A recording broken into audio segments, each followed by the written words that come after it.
Welcome to the Horizon Newscast for the week of February 18th, 2013. I'm Laura Hubrick. These days, few places of business deny the use of credit cards. However, the only place on campus that does take credit cards is the bookstore. Shelby Orange has more details as to why the use of the credit cards has been discontinued. The use of credit cards on campus was discontinued in August of 2009. Members of the Bursar faculty say several factors led to the decision. One of those reasons was the transaction fee was considered to be a financial burden on dining services. However, I talked to dining workers and students who say they wish for the convenience that comes with credit cards. Because half the time other students, even students, come in wanting to use their debit card and they don't have money to put on their U-card or have money on their U-card, and they walk away not buying anything. We would get tons of more business, I believe, that if we were allowed to have a credit or U-card. Yeah, it's more convenient, and a lot of people use plastic these days, and it'd be highly effective if we could use other forms of that rather than just the U-card. The idea of transporting money from your bank account to another card device and then back into, whatever you purchase is kind of, it's not as efficient as it would be if you just could use a normal card. There is no intention of credit card use being brought back to campus. However, students are highly encouraged to use their U-cards to make transactions, both on and off campus.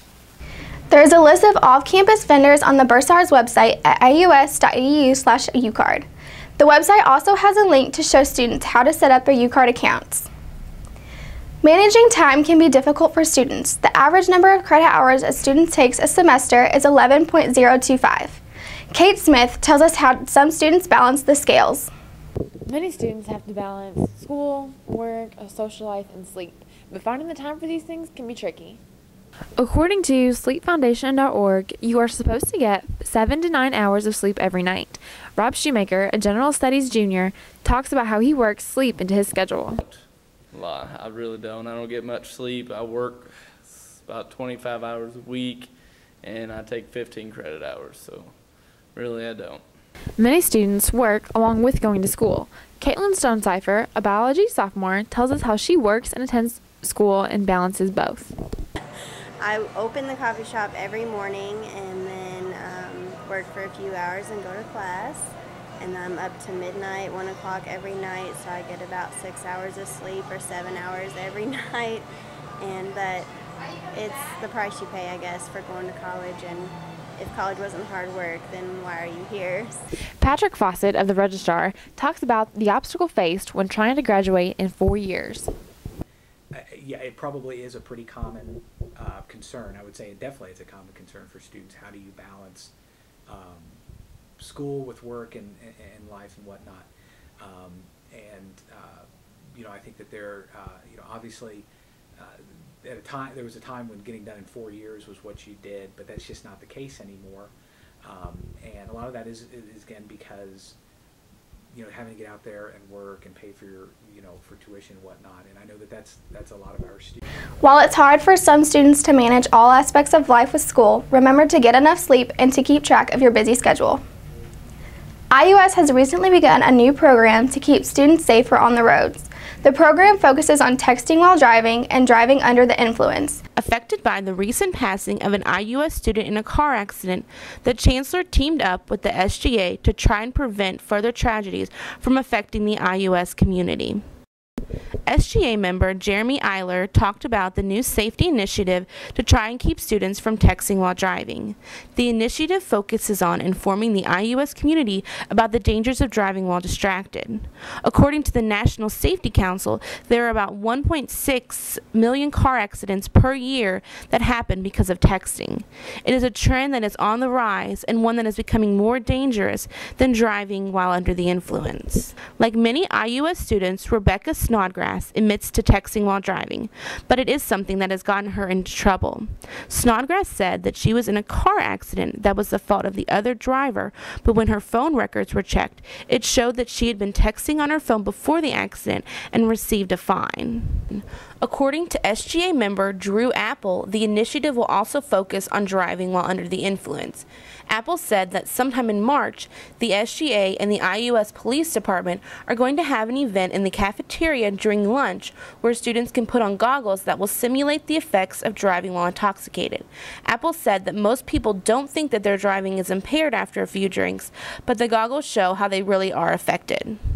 Students stopping themselves from driving with any type of distractions are some of the best ways to prevent accidents, so remember to always drive smart.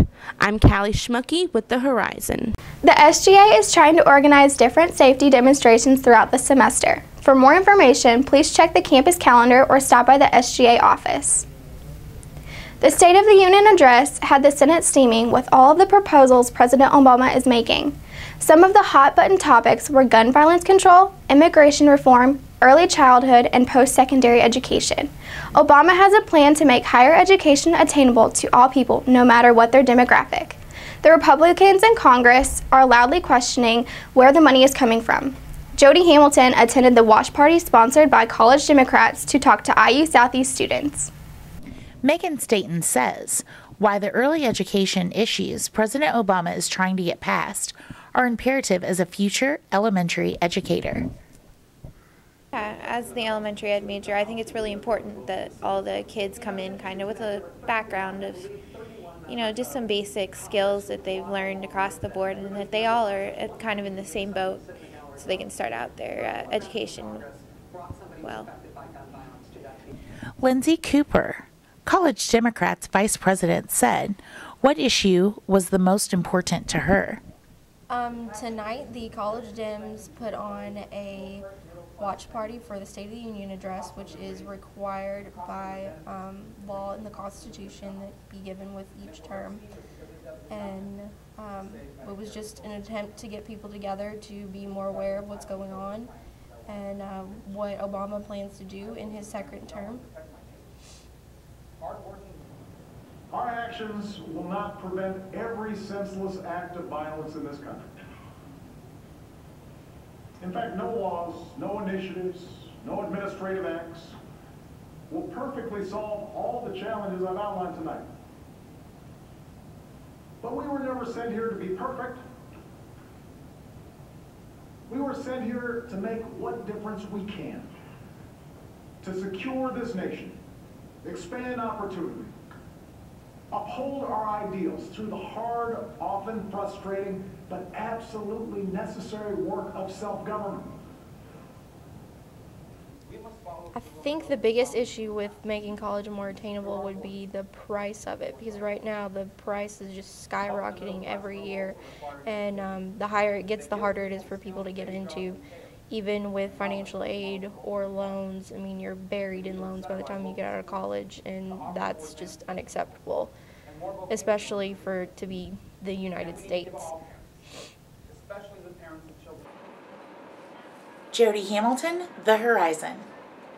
Hollywood put his story on the big screen in Moneyball, but recently Oakland A's general manager Billy Beane visited the IUS campus as part of the Sanders Speaker Series. Jonathan Cates was there as Beane shared his winning style. In a conversation-type interview with Marty Rosen, the director of the library at IU Southeast, Billy Beane shared his Moneyball managing ways, his story of coming up into management, and his thoughts on the book and movie made about his success. And it seems like a normal Brad Pitt movie, and then you hear your name, and then you start kind of twitching a little bit, so you start slinking down in your chair. So it's a little surreal.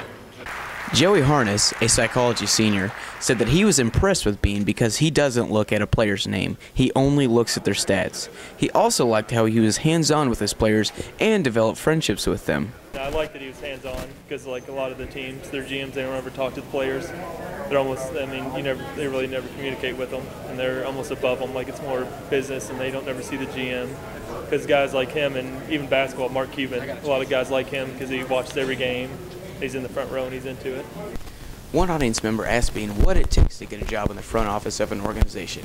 Beane's only advice: take a job anywhere you can, no matter where it is in the organization, because once you're in there, you're there, and you'll impress someone. From the Richard K. Stem Concert Hall in the Ogle Center, I'm Jonathan Cates, The Horizon. The A's Boys look toward a promising season in 2013, coming off an American League West Division championship in 2012. IU Southeast has a record label that has recorded several albums for nationally renowned performers. Ryan Nadler spoke with director Eric Stem to find out more. The label was actually founded in 2005 as part of a Commitment to Excellence grant that the school did at that time.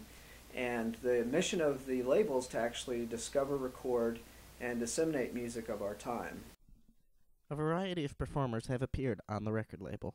Well, we recorded a lot of groups from all over the world, actually, ranging from the Netherlands. There was a group called the Aurelia Saxophone Quartet from the Netherlands, and but most of our ensembles are invited ensembles from around the United States, and so we've recorded saxophone quartets, mixed chamber groups. The latest one that we recorded was the Soli Chamber Ensemble from San Antonio. I asked about the Soli Chamber Orchestra and what made Stem want to record with them. But they are an emerging group. They've been locally in San Antonio for many years, but they are starting to do more national tours.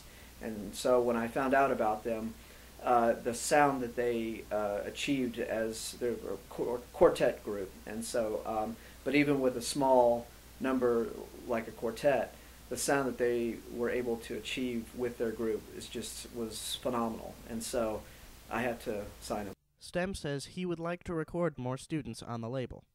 It's mainly been established artists from either local or from around the country, as I was mentioning. But at some point I would like to include student performers. Performances are recorded at the Richard K. Stem Concert Hall or at a studio in downtown Louisville for release. We have all kinds of social networking. We have Twitter accounts. We're on Facebook, as well as our main site, newdynamicrecords.com. So if somebody wants to buy a CD, they can go right onto newdynamicrecords.com. There's a little store. You click on that, and you can buy CDs. Yeah. The nice thing about our website and our label in general is that we're a multimedia experience, and so you're not going to just get a bunch of lists of different CDs that we released and so forth. You're actually going to get video interviews as well as video trailers of all of our releases, and that's on the website. For the Horizon, I'm Ryan Nadler. To buy any of the music recorded by the label, look up New Dynamic Records on Facebook or visit newdynamicrecords.com. Thank you for watching the Horizon Newscast. Don't forget to pick up a copy of the newspaper on stands now.